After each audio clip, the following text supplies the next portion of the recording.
tarde, tudo bem? Eu sou Marcela Raal. Hoje é quinta-feira, dia 3 de novembro de 2016. Essas são imagens ao vivo da capital paulista. Falamos de São Paulo para todo o Brasil e para vários países pela Record News Internacional. Olá, boa tarde, tudo bem? Eu sou Maria Clara Leite. 45.460. Este é o número de vítimas de estupro no Brasil em todo o ano de 2015. Isso corresponde a 125 vítimas por dia. O maior número de casos acontece no estado de São Paulo. Os dados são do Anuário Brasileiro de Segurança Pública. Indica que uma pessoa foi estuprada a cada 11 minutos e 33 segundos no Brasil. Ou seja, 5 casos por hora. Você acha que as leis brasileiras são muito brandas para casos de estupro? É o que a nossa enquete de hoje quer saber. Para votar, entre nas redes sociais. Use a hashtag #LinkRecordNews. Agora vamos aos destaques de hoje. STF julga neste momento ação que impede réus de entrarem para a linha sucessória da presidência da República. Caçadores de corrupção. Em Santa Catarina, voluntários fiscalizam gastos da Prefeitura e da Câmara Municipal e conseguem economizar milhões de reais por ano. A menos de uma semana das eleições americanas, Hillary Clinton recupera a vantagem sobre Trump em novas pesquisas. Divida sua opinião com a gente, participe do jornal, porque começa agora a segunda edição do Link Record News.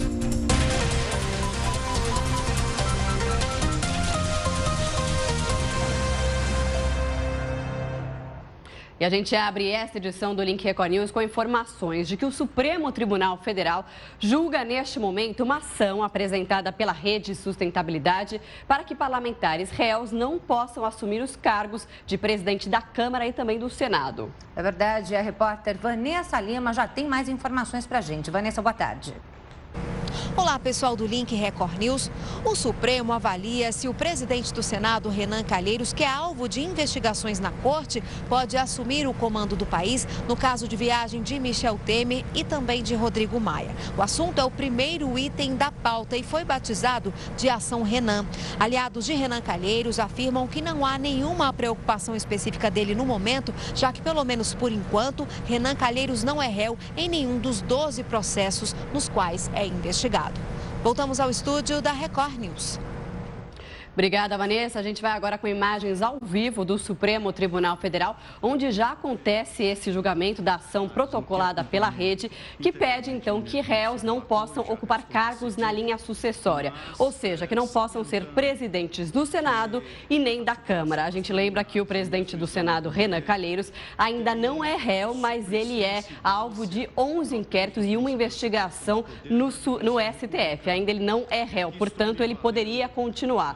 Os ministros decidem exatamente isso neste momento. Quem fala agora, então, é o ministro Edson Fachin. O relator foi o ministro, é o ministro Marco Aurélio Mello, que está proferindo o seu voto. Os ministros fazem ali algumas intervenções a respeito desse assunto, que é um assunto bastante importante para o país, uma vez que a gente não tem vice-presidente no momento, né? Exatamente. Michel Temer assumiu, não tem vice-presidente. O vice-presidente, o segundo na linha sucessória, seria Rodrigo Maia, que é o presidente da Câmara. No caso da ausência dele, seria Renan Calheiros, que é o presidente do Senado, terceiro, então, na linha sucessória. A gente lembra que o Procurador-Geral da República, Rodrigo Janot, também está presente nesta sessão no Supremo Tribunal Federal. E ele afirmou há pouco que a questão é particularmente importante neste momento, em que justamente quem assume o comando do país é o vice-presidente, agora então presidente Michel Temer. Ele disse ainda que o entendimento da Procuradoria-Geral da República é que réus não podem ocupar os cargos na linha sucessória. Então ele concorda com esta ação da Rede Sustentabilidade. Portanto, a posição dele é favorável à medida cautelar. Vamos ouvir então o que diz o ministro Edson Fachin neste momento. Figure a substituição do presidente da República. E também entendo, tal como entendeu o eminente relator, que não seria correto afirmar que, diante da eventual possibilidade de que um dos ocupantes dos cargos que estão na linha sucessória não venha preencher os requisitos para a assunção das funções de presidente da República, seria preferível que houvesse a substituição do impedido pelo subsequente. Não nos parece correto é correta esta asserção. Eis que a linha estabelecida no caput do artigo 80 da Constituição também revela a opção constitucional para o desempenho próprio das prerrogativas que cada um dos poderes e das autoridades que o representam tem para a substituição do órgão máximo do Poder Executivo. Esta solução esvaziaria, enfraqueceria, em nosso modo de ver, não apenas o princípio da separação dos poderes, mas especialmente o princípio republicano, cujo resgate de seu respectivo espírito foi objeto de importante estudo doutrinário do Sr. Fábio Conder Comparato. E, ademais, senhora presidente, como digo na declaração de voto, não se trata de interpretação nova. Este plenário, unanimidade, na ação cautelar 4.070, andou nessa direção. Reproduzo aqui trechos do voto do ministro Yuri Zavascki e também da nossa intervenção no julgamento que lá se deu em maio deste ano. E, portanto, senhor presidente, entendo que é nítida a violação aos preceitos fundamentais invocados, quais sejam o princípio da República, artigo 1º caput, e separação de poderes, artigo 2º da Constituição da República Federativa do Brasil, e também voto pela procedência integral da presente arguição de descumprimento de preceito fundamental, assentando a impossibilidade já acolhida pelo eminente relator, a quem tenho a honra de acompanhar. É como voto. O ministro, então, Edson Fachin, acaba de acompanhar o relator, Marco Aurélio Mello, ele que se diz, então, a favor da admissibilidade da ação protocolada pela rede, que pede que réus não ocupem cargos na linha sucessória. A gente segue acompanhando esse julgamento ao longo da programação, inclusive desta edição do Link Record News. A gente volta com a ação que está sendo julgada pelos ministros no plenário do STF. Bem, agora a gente muda de assunto para falar sobre um bom exemplo de que é possível diminuir a corrupção e o desperdício de dinheiro público, que vem de Santa Catarina. Lá, voluntários fiscalizam os gastos da Prefeitura e da Câmara Municipal e conseguem economizar milhões de reais por ano. Dá só uma olhada. Quando o assunto é corrupção, todo mundo critica. Mas nós somos culpados, porque nós estamos dizendo não nas urnas. E pegamos nosso título lá, chegamos lá e demos, pronto, vamos embora. E não é bem assim. Mas em São José, na região metropolitana de Florianópolis, um grupo de cidadãos resolveu agir. São 35 voluntários que se revezam para passar um pente fino nos gastos públicos. O resultado? A sobra do orçamento, que em 2012 era de R$ 172 mil, passou para 8 milhões ao ano. Dinheiro que poderia zerar num ano, a fila de exames de mamografia em toda a grande Florianópolis. O observatório acompanha esses editais, faz uma ampla divulgação, o número de empresas, a média de empresas que participavam das licitações aqui no município, que eram de 3 empresas, hoje aumentou para 8, 10 empresas nas licitações. O observatório descobriu que a prefeitura pagava contas de energia elétrica, telefone fixo, água e esgoto de imóveis que não eram mais usados pelo município. E assim, foi possível economizar R$ 600 mil por ano. Em Santa Catarina, 19 cidades têm observatórios sociais. Outros 19 estados também contam com os caçadores de corrupção. A Lei de Acesso à Informação de 2011 é a principal arma dos caçadores de corrupção. Ela obriga os gestores públicos a fornecer qualquer informação que for pedida pelo cidadão sem necessidade de justificativa. Em caso de negativa, o prefeito, por exemplo, pode ser processado por improbidade administrativa, perder o cargo e até mesmo os direitos políticos. As denúncias de irregularidades são encaminhadas ao Ministério Público e ao Tribunal de Contas de Santa Catarina. Enquanto os órgãos oficiais possuem algumas amarras no seu processo de fiscalização, a legalidade, os processos em geral, a fiscalização que o Observatório faz é muito mais flexível e pode ser até mais abrangente. A gente fala agora do Exame Nacional do Ensino Médio, porque o Ministério Público Federal pediu a suspensão do Enem depois que a prova foi adiada para quase 200 mil candidatos. A decisão judicial deve sair até amanhã, mas o governo já acionou a Advocacia Geral da União para derrubar essa ação. O procurador do Ministério Público Federal no Ceará, Oscar Costa Filho, entrou com uma ação na Justiça pedindo que o Enem seja suspenso para todo mundo este fim de semana. Segundo ele, as provas em datas diferentes, por não serem iguais, ferem a isonomia do exame. O que a gente está pedindo à Justiça é que determine essa suspensão, especificamente no que diz respeito à redação, no mínimo, e que o MEC e o INEP tome uma solução administrativa para atender o que a gente está impugnando na essência. Em nota, o INEP diz que solicitou à Advocacia Geral da União que apresente para a Justiça os fatos que demonstram grave equívoco na argumentação apresentada pelo Procurador da República e reforça que as provas do Enem têm o mesmo princípio da equivalência, garantindo igualdade de condições a todos os inscritos. A AGU informou que vai defender judicialmente as medidas tomadas pelo INEP e a manutenção do calendário de provas. Não tem versão. A prova é equivalente, tem o mesmo formato da prova 1, vamos dizer assim, com as 45 questões por área de conhecimento, realizada nos 2 dias, distribuídas da mesma maneira como é o Enem previsto para esse final de semana. Por causa da ocupação em 304 escolas de todo o país, 191.494 estudantes não vão poder fazer o Enem este fim de semana. Para este grupo de alunos, o INEP anunciou que a prova será reaplicada nos dias 3 e 4 de dezembro. Com a imagem que você tem da polícia, uma pesquisa do Fórum Brasileiro de Segurança Pública revelou que grande parte da população tem medo de policiais civis e militares. Maus exemplos, crimes e quase nenhuma punição. A polícia que deve proteger amedronta. Uma pesquisa encomendada pelo Fórum Brasileiro de Segurança Pública mostra que 7 em cada 10 pessoas acham que os policiais agem com excesso de violência. Essa sensação é ainda maior entre os jovens que têm entre 16 e 24 anos. A pesquisa mostra que mais da metade da população tem medo dos policiais civis. O percentual é ainda maior quando se trata dos militares. Chega a quase 60%. Esse número é indicativo de que a polícia tem que repensar a sua atuação. Repensar no sentido de como lidar com a comunidade, como lidar com a população de maneira geral. Nesta semana, estas imagens causaram polêmica na internet. Um policial mineiro revista um suspeito de forma pouco apropriada. A Corregedoria prometeu investigar.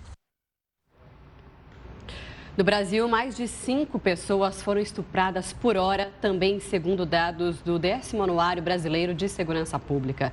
No ano de 2015, o país registrou 45.460 casos de estupro, sendo 24% deles nas capitais e também no Distrito Federal. Considerando somente os boletins de ocorrência registrados, em 2015, uma pessoa foi estuprada a cada 11 minutos e 33 segundos no Brasil, ou seja, 5 casos por hora. São Paulo foi o estado com maior índice de violência sexual, representando 20,4% dos estupros no país, ou seja, 9.265 casos.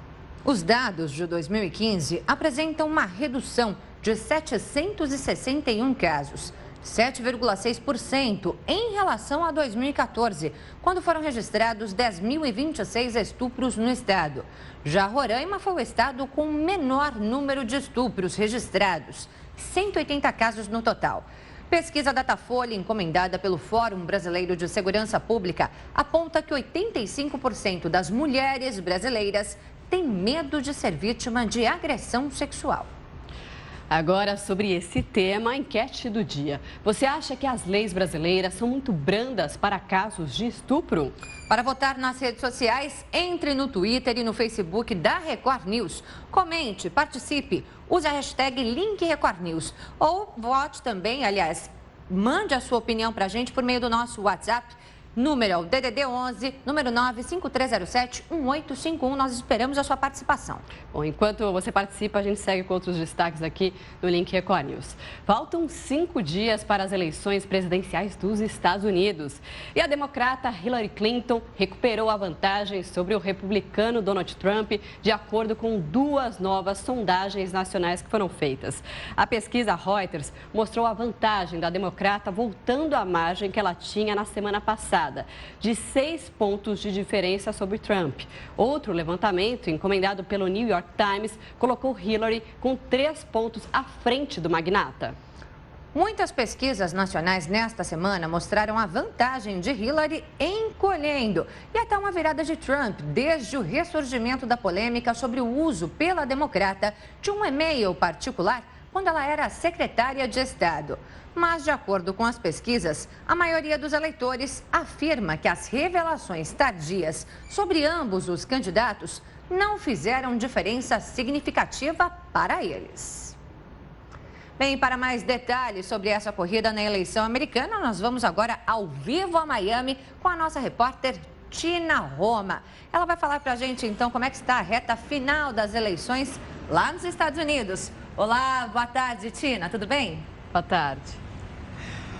Boa tarde para vocês todos aí do Link Record News. Está uma loucura essa campanha presidencial. E agora o foco é aqui o estado da Flórida, um estado bastante diferente em relação à maioria dos estados americanos, onde as pessoas votam geralmente no partido. Aqui não. Aqui na Flórida, geralmente eles votam no candidato. E esse estado é chamado de estado dos eleitores flutuantes, os eleitores indecisos. Por isso, tanto Hillary Clinton quanto Donald Trump estão de olho aqui na Flórida e fazendo campanhas agora nessa reta final, a 5 dias desse término das eleições presidenciais aqui nos Estados Unidos. Ontem, bem próximo aqui do estúdio da Record News, Donald Trump fazia campanha, fazia um grande discurso. Hoje foi a vez do presidente Barack Obama. Ele também esteve aqui em Miami agora pela manhã, fazendo um grande discurso na Universidade da Flórida.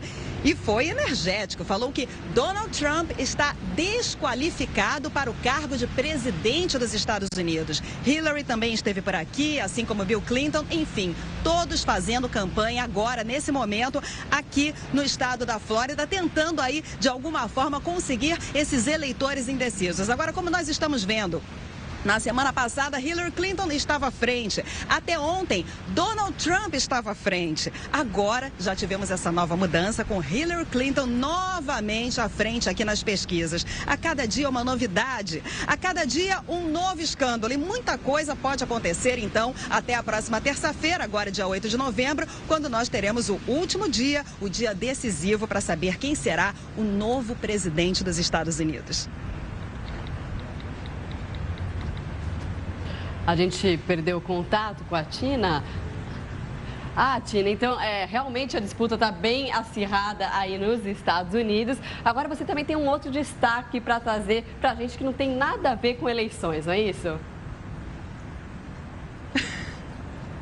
É isso, olha, vamos mudar um pouco de assunto, vamos deixar a eleição aí um pouquinho de lado, apesar de ficar difícil, viu, agora aqui nos Estados Unidos, mas a gente vai falar sobre um esporte brasileiro, um esporte que foi criado no Brasil, no Rio de Janeiro e que está fazendo o maior sucesso por aqui. Eu conversei com Ivan Guimarães, um brasileiro que treina futevôlei por aqui. Tá fazendo sucesso não é só em Miami não, viu? Fazendo sucesso agora praticamente no país inteiro. Dá uma olhada. Miami, sol o ano inteiro, praia refrescante e no meio de tanta gente bonita, um esporte tipicamente brasileiro. Em Miami, a primeira história que a gente tem no futebol aqui conta da final da década de 90, 97, 98, quando muitos brasileiros estavam migrando aqui para a Flórida e com isso, com essa praia maravilhosa, esse clima maravilhoso de Miami, começaram a colocar uma rede, juntar os amigos, os brasileiros que também estavam vindo basicamente do Rio de Janeiro e foi aí que começou. O paulistano Ivan Guimarães é um dos responsáveis pelo sucesso desse esporte por aqui. Ivan dá aulas de futevôlei todos os dias na agitada Miami. Olha, é um esporte que atrai muita gente. Atrai homens, mulheres, crianças, adultos, senhores. Hoje a gente tem de tudo. Gente praticamente do mundo inteiro. Miami, como a capital, uma grande capital do turismo, recebe gente do mundo inteiro. Então a gente tem egípcio, tem italiano, tem espanhol, tem português. O carioca Bruno Baião se mudou para os Estados Unidos há 8 anos e trouxe com ele a paixão pelo esporte. Você está sempre treinando por aqui nessa praia maravilhosa de Miami? Quase toda semana eu tô aqui ou jogando ou treinando. Se você tiver que escolher entre o skate e o futevôlei, qual você prefere? Acho que eu prefiro futebol aí. O primeiro campeonato nos Estados Unidos foi realizado em 2001. No ano passado, foram 6 etapas na Flórida e 2 na Califórnia. Em 2017, mais etapas devem acontecer em outros 6 estados americanos. Os americanos têm jeito para o futebol? Eles vêm de uma infância onde eles acabam praticando os esportes, eles são incentivados a praticar esportes em geral com a mão, que é o caso do beisebol, é o caso do futebol americano, é o caso do hóquei, é o caso do futebol americano, basquete. E realmente a habilidade com os pés não é como o brasileiro, que já nasce na calçada, na rua de casa, chutando bola. Então, logicamente que eles têm uma dificuldade um pouco maior, são um pouco mais duros que o brasileiro.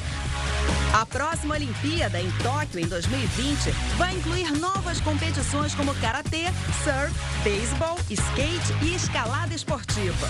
Mas um campeonato demonstrativo no Rio de Janeiro, em agosto passado, mostrou que o futevôlei tem tudo para se transformar em um esporte olímpico em 2024. Essa é a grande ideia. Foi uma grande oportunidade de poder mostrar para o mundo inteiro como é que o futebol está organizado, quais os países que hoje jogam futebol, em que nível que o futebol se encontra hoje no mundo inteiro. A gente teve lá 24 países participando na categoria masculina, 8 países participando na categoria feminina, e eu acho que tem grandes chances, sim.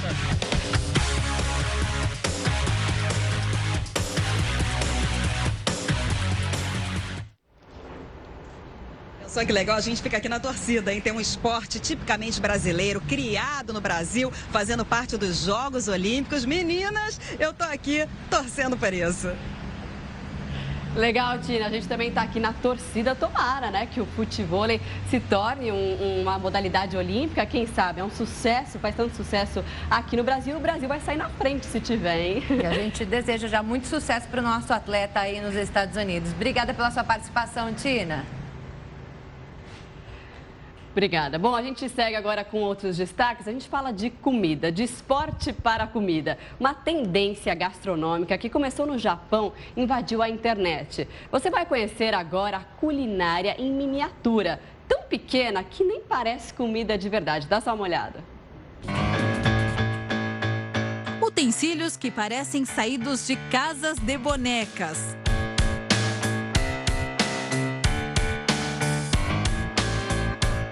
Ingredientes minúsculos. Tudo preparado de maneira artesanal e extremamente delicada, mas sem revelar o chefe por trás da receita. Essa é uma nova mania gastronômica que está fazendo sucesso na internet, a culinária em miniatura.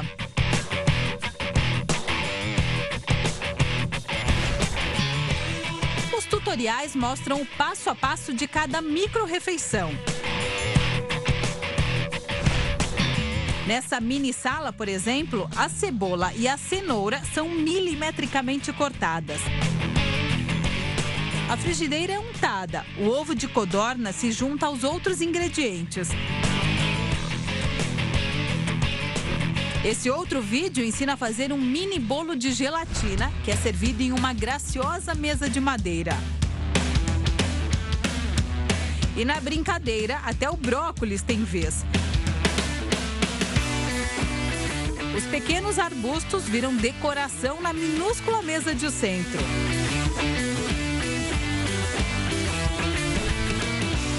A tendência dos pratos em miniatura começou no Japão.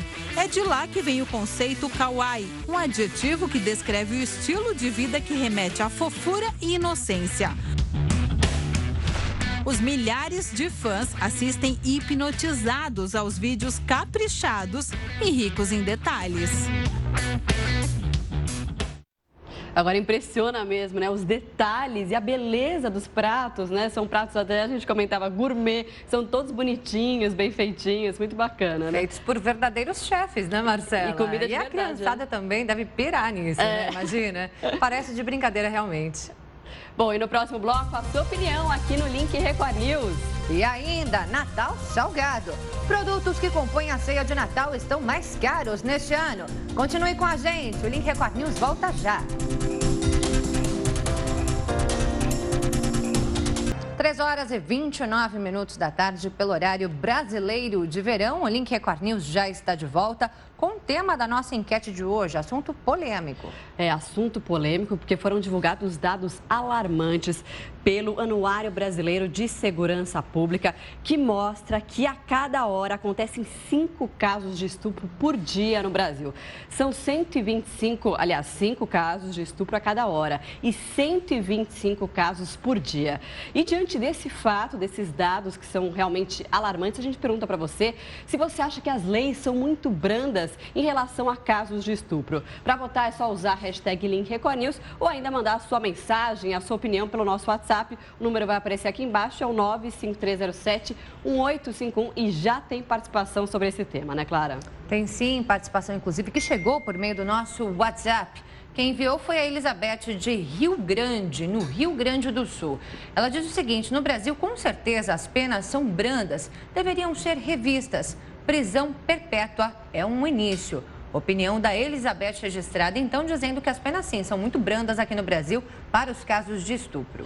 Mais uma participação chegando agora do Marcílio, de Campina da Alagoa, do Paraná. Ele que diz o seguinte: na verdade, temos vários problemas no nosso Código Penal. Precisamos urgente de uma reforma na nossa Constituição para acabar com essa impunidade. É o que diz então Marcílio. Obrigada pela sua participação. A Rita, do Rio de Janeiro capital, diz: sim, as leis são brandas, deveriam ter pena de morte ou prisão perpétua.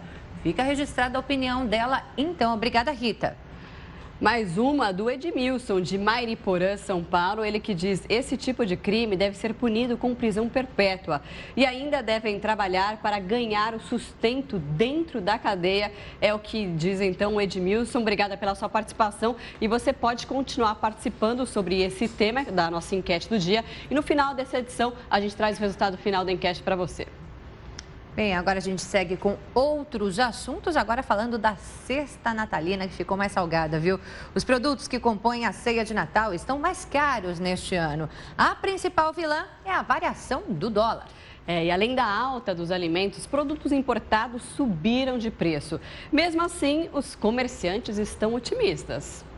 No supermercado, os principais produtos da ceia de Natal já disputam a atenção do consumidor. Para ideal, o principal para a ceia é um panetone, né? O pernil.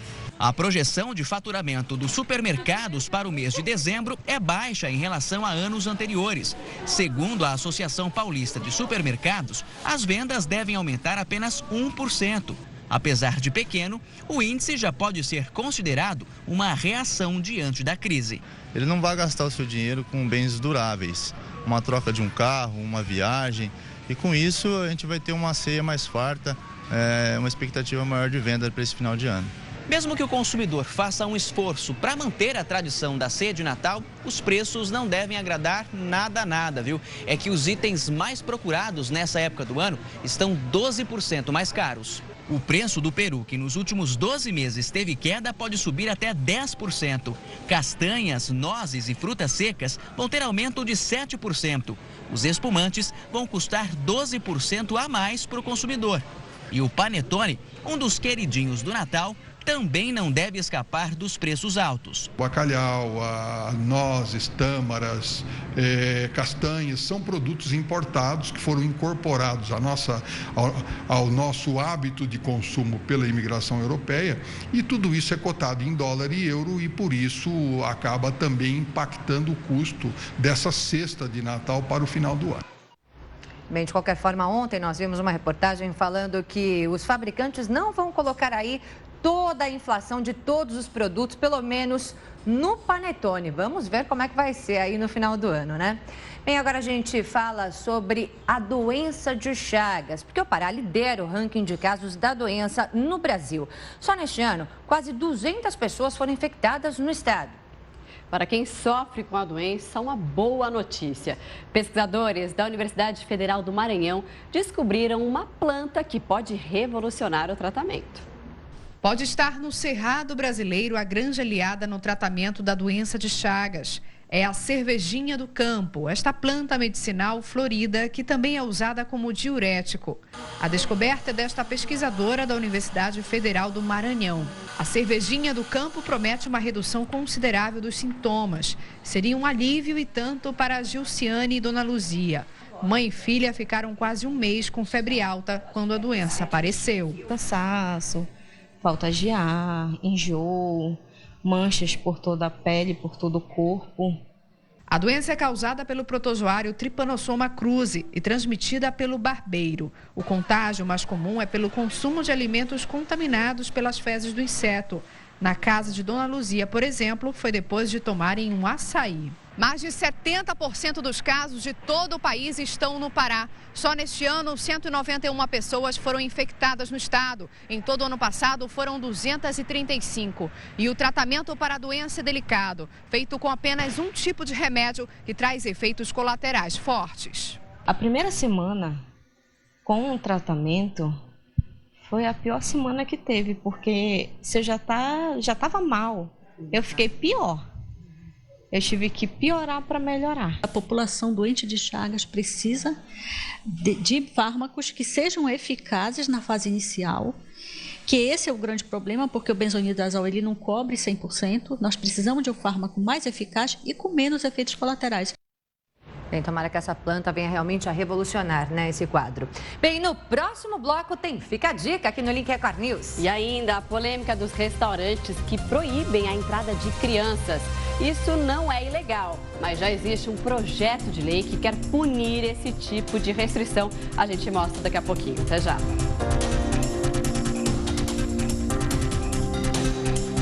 3h42 da tarde, já estamos de volta. De volta com uma medida polêmica que está gerando muita repercussão por aí. Alguns restaurantes proíbem a entrada de crianças. Isso não é ilegal, mas já existe um projeto de lei que quer punir esse tipo de restrição. Quem proíbe diz que o barulho atrapalha os clientes. Só que por outro lado, tem comerciantes que aumentaram o movimento investindo justamente em espaços para que as crianças se divirtam enquanto os pais fazem a refeição.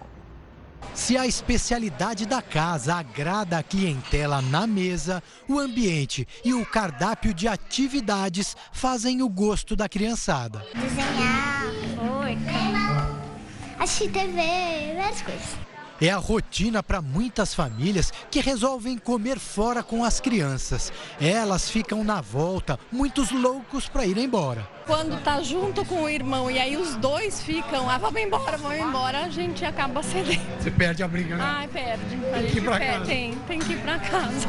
A solução são esses espaços aí, garantem o sossego à mesa. Aqui é bem mais confortável, tanto para os pais quanto para as crianças. Conversar na mesa com elas juntas? Não, é impossível, né? Para os donos do restaurante, o investimento foi relativamente baixo. O imóvel já era utilizado pelo setor administrativo e como vestiário dos funcionários. Perdeu espaço para os brinquedos e para as crianças. Foi uma iniciativa experimental que mostrou o resultado e serviu como uma verdadeira aula de como valorizar o próprio negócio. A sala foi preparada para crianças de 2 a 12 anos de idade. Tem ar-condicionado, monitor e uma câmera lá dentro. Os pais que estão no restaurante do outro lado da rua ficam de olho nas telas. Veem tudo o que se passa com os filhos. E a tranquilidade com as crianças, e ela tem um espaço lá para ir, a gente fica sossegado com os amigos. Não ficam correndo em volta da mesa e pedindo para ir embora. O Cristiano foi quem implantou o sistema e percebeu rapidinho que o investimento nas crianças deu retorno no consumo dos adultos. Quando o cara fica com a criança na mesa ali, ele vai ficar 1 hora e meia e vai embora.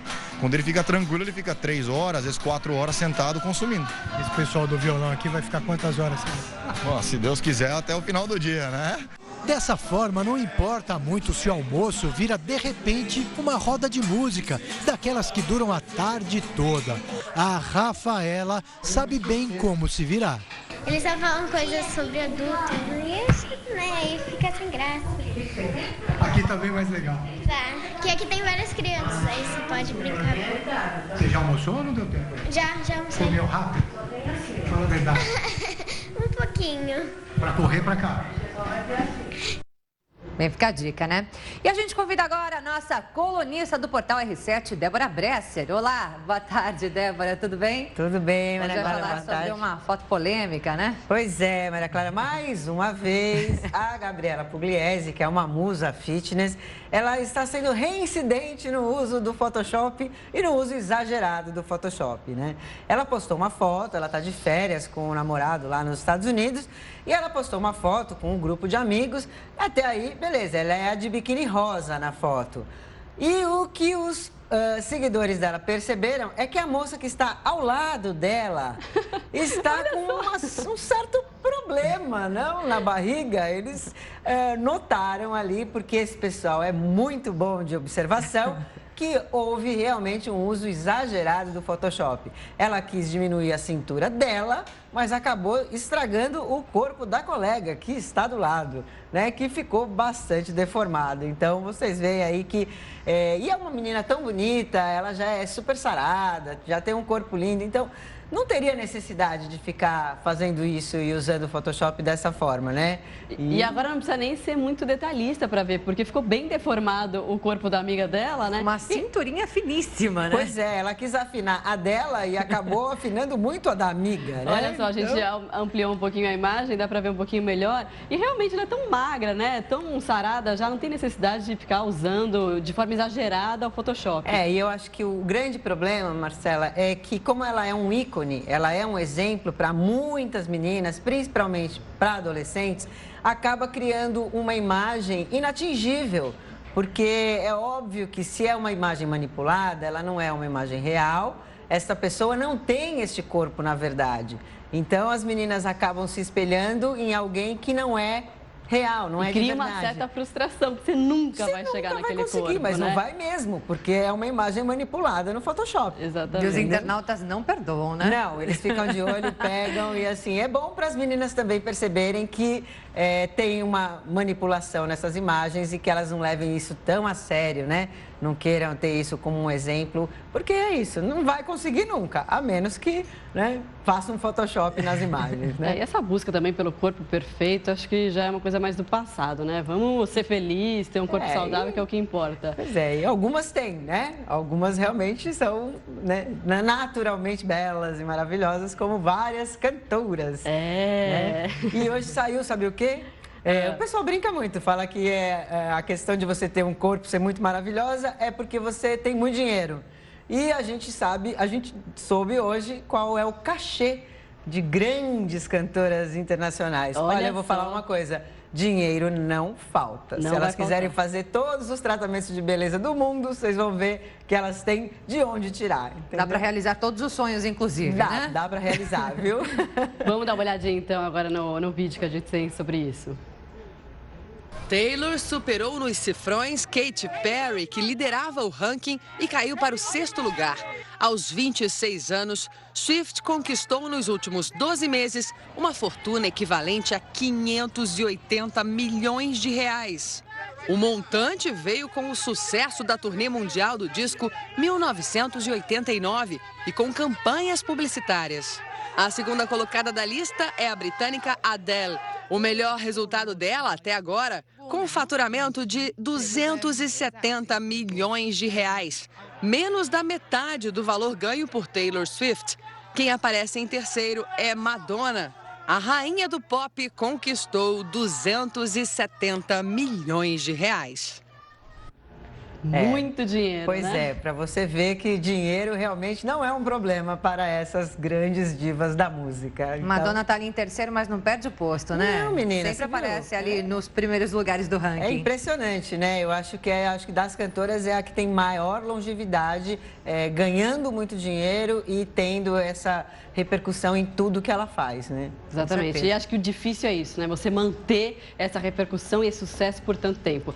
Obrigada, Débora. Boa tarde. A gente volta a se encontrar amanhã, então, né? Muito obrigada, meninas. Até amanhã. Obrigada, até. Bom, a gente muda de assunto. Aliás, não muda tanto assim, né? Continua falando de beleza. A maquiagem é quase indispensável na vida de muitas mulheres. A youtuber Vanessa Passuto gravou umas dicas para o Link Record News. Vamos dar uma olhada. Olá, Link Record News. Eu sou a Vanessa Pazotto e hoje eu vou dar uma super dica de maquiagem pra você. Você gosta de delineador, mas você tem muita dificuldade em fazer. Ou então pra você que não abandona o lápis preto na linha d'água, mas não gosta quando ele começa a escorrer ao longo do dia. Esse é o delineado perfeito. Você só vai precisar de 3 produtos. Um lápis macio de olho preto, de preferência esses que vêm com a esponjinha, porque facilita na hora de esfumar. Um pincel de esfumar sombra e uma sombra marrom, da sua preferência. Isso vai fazer com que o seu lápis preto de todos os dias dure por muito mais tempo. Você vai passar o lápis em toda a sua linha d'água, por dentro e um pouquinho por fora, borrando mesmo. Chega aqui no finalzinho e dá uma puxadinha de leve. Agora vai espalhar tudo que ficou pra fora com a esponjinha que vem no próprio lápis. E vai puxar o cantinho externo, que vai dar o efeito do delineado. Aí você vem com a sombra marrom no pincel de esfumar e vai passar por cima desse lápis que a gente espalhou, até o puxadinho. E com movimentos de vai e vem, você vai esfumar esse delineado, dando um formato, aumentando o seu olho e não deixando o lápis escorrer. Então, o resultado é esse. Fica um olho bem marcado, só que com acabamento natural e bem mais profissional. Espero que vocês tenham gostado e consigam fazer na casa de vocês. Um beijo e até o próximo. Legal, obrigada pelas dicas, Vanessa. E o Link Record News faz uma pausa agora para os nossos apoiadores e volta em instante. Até já!